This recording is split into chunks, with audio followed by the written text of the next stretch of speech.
I got to ask you, you played with Kobe. You played against Mike. One-on-one in their prime, who's better, you think? I mean, you know, that's not even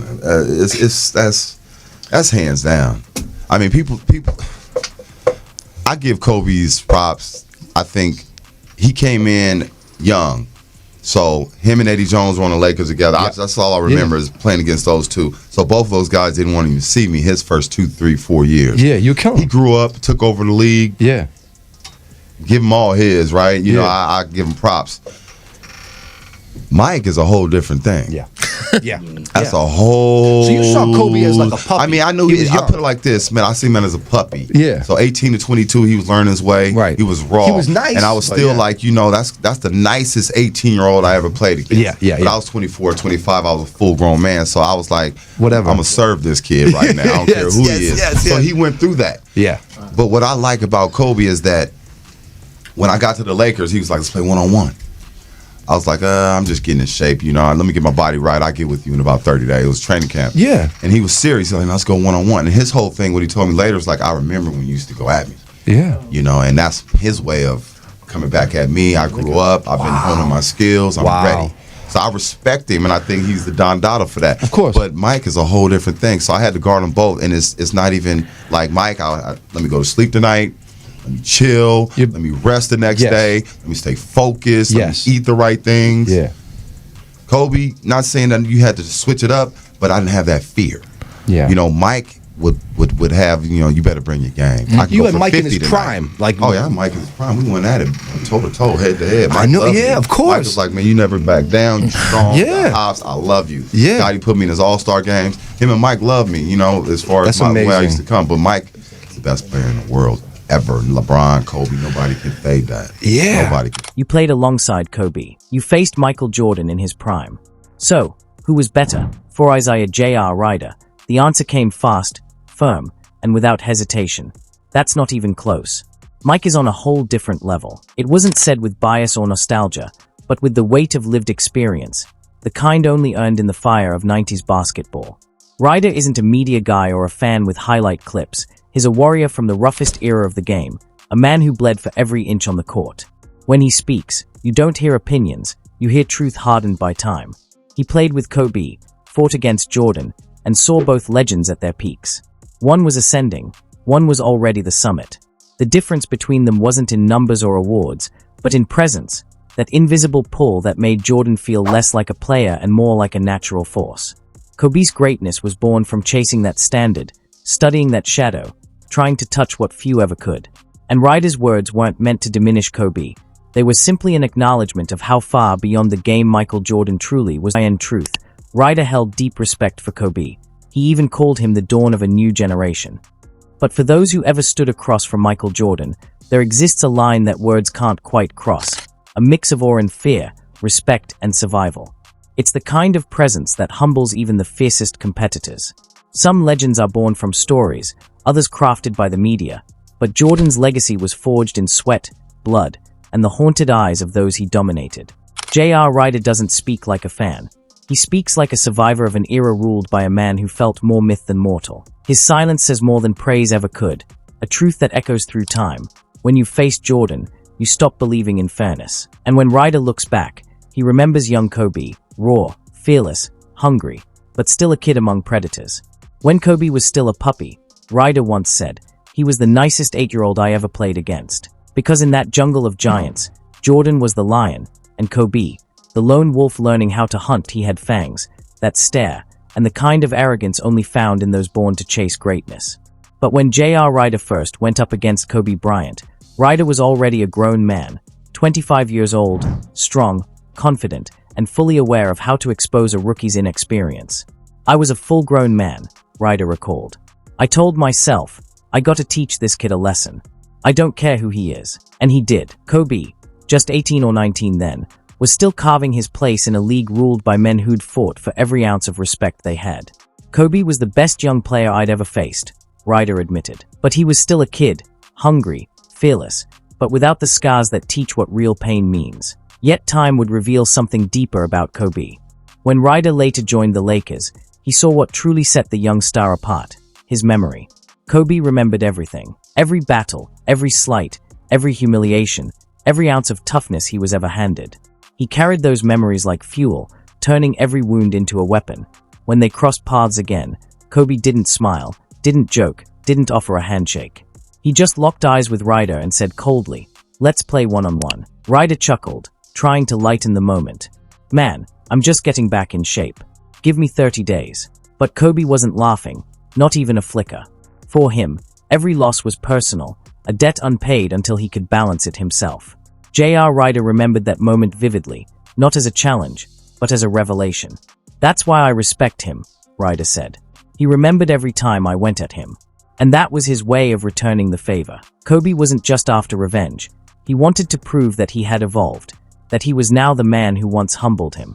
That's when Ryder understood. Kobe Bryant wasn't just a rising star, he was the living echo of Michael Jordan, a spark from that same eternal fire, slowly shaping into the inferno we'd come to know as the Black Mamba.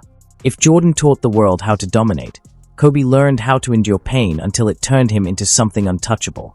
And while most couldn't see it yet, Ryder did, because in Kobe's eyes, he recognized that same relentless light he'd once seen in Jordan's.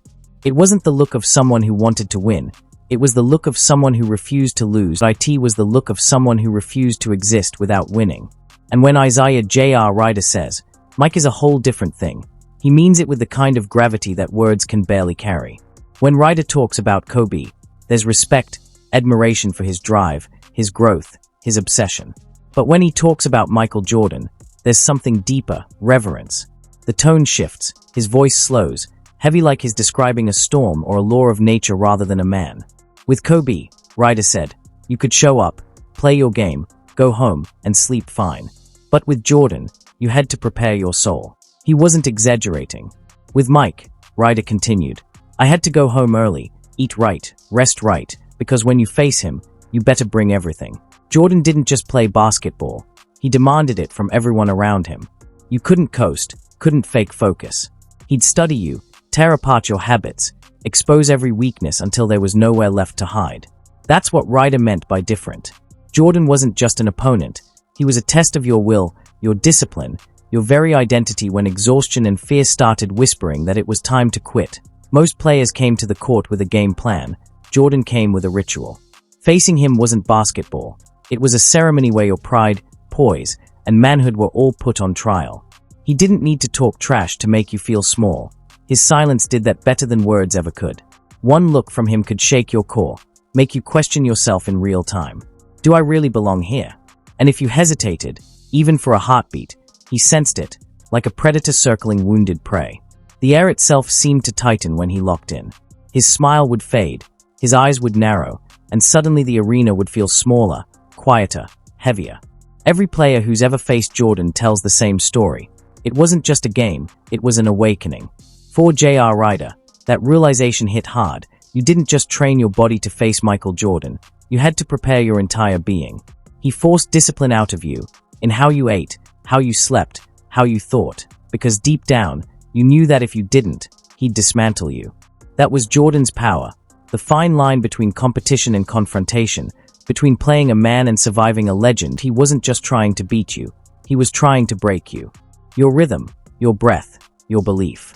So when J.R. Ryder says, Mike's a whole different thing, he's not talking about stats or trophies.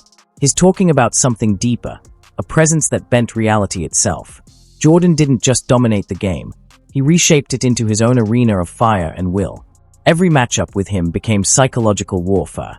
He didn't just defeat you on the scoreboard, he made you doubt who you were. Michael Jordan never needed to shout or talk trash. His silence was its own form of terror. Every step, every glance, every pause sent a message loud enough to echo through your chest. You don't belong here unless I allow it. Ryder had faced hundreds of players, fearless, skilled, even cocky, but none could shift the energy of a room the way Jordan did. The moment he entered, the air seemed to thicken, the lights dimmed a little, and conversation stopped. You could feel his presence pressing against your lungs. The crowd didn't just watch Jordan, they felt him, and so did every man who ever had to guard him. And in those moments, every man on the floor, even the stars, suddenly realized they were standing in someone else's kingdom. Jordan didn't dominate with sheer strength, he ruled through control. He studied everything, your habits, your rhythm, your pride, and then tore them apart piece by piece. One glance after a missed shot could make your next jumper feel twice as heavy. One smirk after you scored wasn't approval, it was a warning. You just woke up something you can't handle. That's what J.R. Ryder meant when he said Jordan was different. He didn't wait for motivation. He built it out of thin air. A look, a comment, even your confidence could become his weapon. He fed off disrespect, silence, and challenge until focus itself became a form of destruction. Jordan didn't just play in your head. He took up residence there. Mike would look at you, Ryder said, and you'd feel it, like he could see right through you. That was the difference. Everyone else played basketball. Michael Jordan controlled reality. Most players thrived on rhythm. Jordan thrived on pressure. It was his natural environment, a divine tension that unsettled everyone around him, even his own teammates. He didn't just raise the bar, he was the bar, and anyone who couldn't survive under that weight was left behind. Even J.R. Ryder, tough as they come, admitted it. Mike made me better, but he also made me scared to be less. That's how Jordan broke people, not by embarrassing them, but by confronting them with their own limits and then shattering those limits before their eyes. Every matchup was a mental war.